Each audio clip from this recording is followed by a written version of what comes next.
Cet atelier est né suite à une rencontre qu'on a eue avec un adhérent de l'association, ici présent, Omar.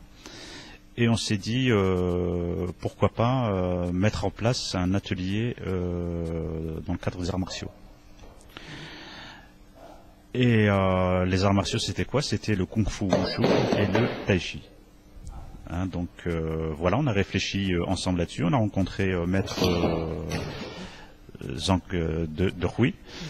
Et voilà, on s'est rencontrés. On a eu une action dans le cadre du Festival des Cultures où il y a des démonstrations qui ont été faites. On a eu aussi une rencontre avec et une démonstration aussi dans le cadre du Téléthon. Et puis voilà, autour de ça s'est constitué un groupe et on a décidé de mettre en place un atelier.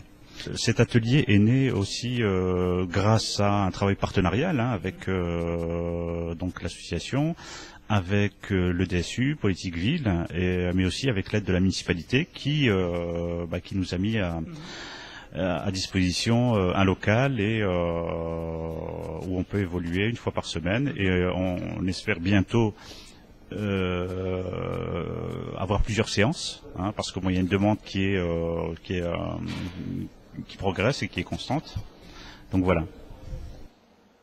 Alors on a débuté les cours le 20 janvier donc 2008 et donc voilà, ça fait quelques mois que ça dure et voilà, ça commence à se développer et puis toutes les semaines on a des nouveaux inscrits pratiquement.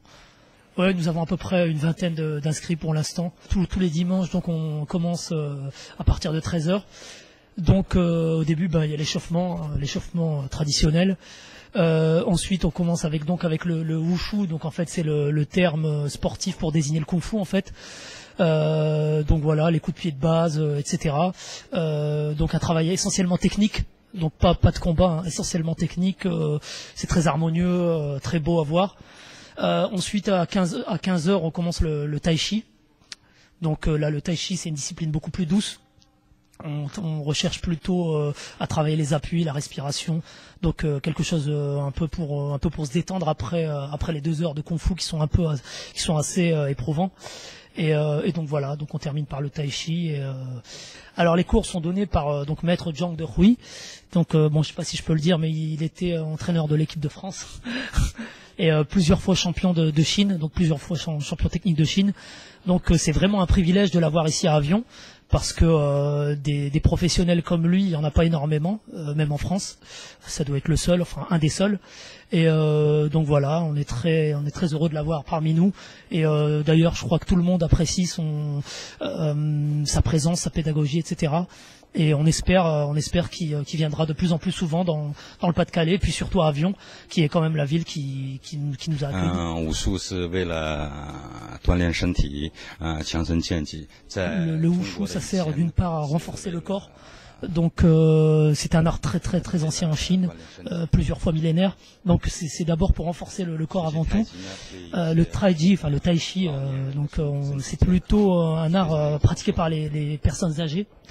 Donc qui n'ont pas forcément la capacité physique de faire des mouvements trop durs. Donc c'est plus pour améliorer la santé au quotidien. Il dit que le tai chi c'est pour développer la force interne, donc le souffle, etc. Et c'est vrai que l'aspect extérieur du tai chi peut ressembler à de la danse, même si on peut pas vraiment la comparer à de la danse, mais c'est vrai que les mouvements sont assez comparables. Le wushu en Chine, on le pratique depuis vraiment, on le pratique depuis l'enfance en fait. Donc depuis 5-6 ans, etc.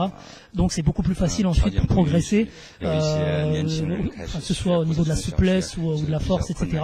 Donc pour vraiment former des athlètes plus tard. Par contre, en France, en Europe en général, on prend plus le wushu pour un loisir.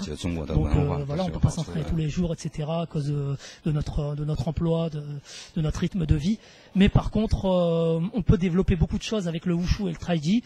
Ne serait-ce que les amoureux de la culture chinoise s'intéressent beaucoup au wushu et au taiji, et on arrive à vraiment à avoir des bienfaits par le biais de cette pratique. D'une part, comme on l'a dit, de renforcer la santé. Donc c'est un des premiers buts, un des premiers objectifs. Et aussi de connaître la culture chinoise par le biais de la pratique du wushu. Et parce que comme on l'a dit tout à l'heure, c'est un art qui est plusieurs fois millénaire. Et donc de connaître un peu l'histoire de la Chine par le biais de la pratique du kung fu.